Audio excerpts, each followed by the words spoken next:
بسم الله الرحمن الرحيم. تبارك الذي بيده الملك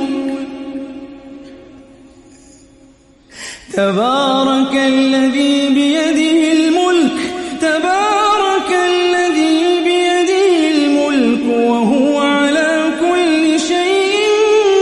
قدير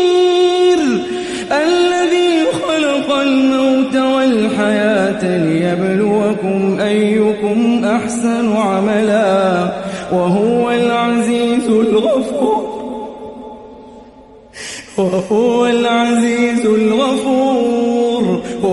العزيز الغفور الذي خلق 7 سماوات طباقا ما ترى في خلق الرحمن من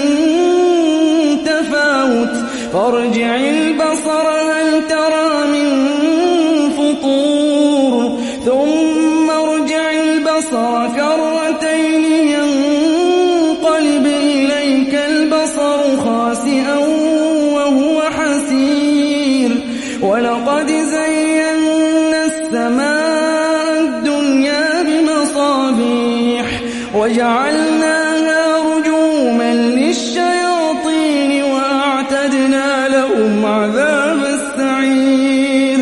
وللذين كفروا بربهم عذاب جهنم وبئس المصير. إذا ألقوا فيها سمعوا لها شهيقا وهي تفور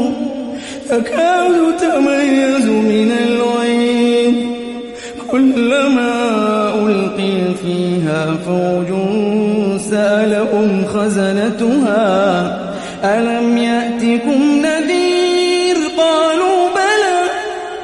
قالوا بلى قد جاءنا نذير فكذبنا وقلنا ما نزل الله من شيء إن أنتم إلا في ضلال كبير وقالوا لو كنا نسمع أو نعقل ما كنا في أصحاب السعير فاعترفوا بذنبهم فسحقا لأصحاب السعير. إن الذين يخشون ربهم بالغيب لهم مغفرة وأجر كبير وأسروا قولكم أو اجهروا به إنه عليم بذات الصدور ألا يعلم من خلق وهو اللطيف الخبير. هو الذي جعل لكم الأرض ذلولا فامشوا في مناكبها وكلوا من رزقه وإليه النشور. أأمنتم من في السماء أن يخسف بكم الأرض فإذا هي تمور أم أمنتم من في السماء أن يرسل عليكم حاصبا فستعلمون كيف نذير. ولقد كذب الذين من قبلهم فكيف كان نكير. أولم يروا إلى الطير فوقهم صافات ويقبضن ما يمسكهن إلا الرحمن إنه بكل شيء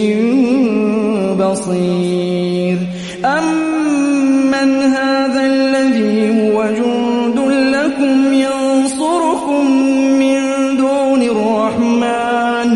إن الكافرون إلا في غرور. أمن هذا الذي يرزقكم إن أمسك رزقه بل لجوا في عتو ونفور. أفمن يمشي مكبا على وجهه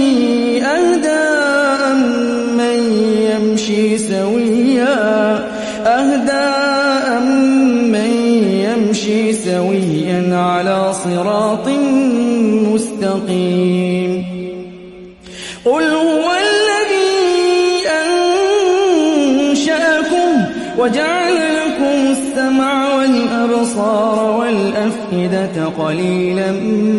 ما تشكرون قل هو الذي ذراكم في الأرض وإليه تحشرون ويقولون متى هذا الوعد إن كنتم صادقين قل إنما العلم عند الله وإنما أنا نذير مبين فلما رأوه زلفة سيئت وجوه الذين كفروا وقيل هذا الذي كنتم به تدعون قل أرأيتم إن أهلكني الله ومن معي أو رحمنا فمن يجير الكافرين من عذاب أليم قل هو الرحمن آمنا به وعليه توكلنا فستعلمون من هو في ضلال مبين قل أرأيتم إن أصبح ماؤكم غورا فمن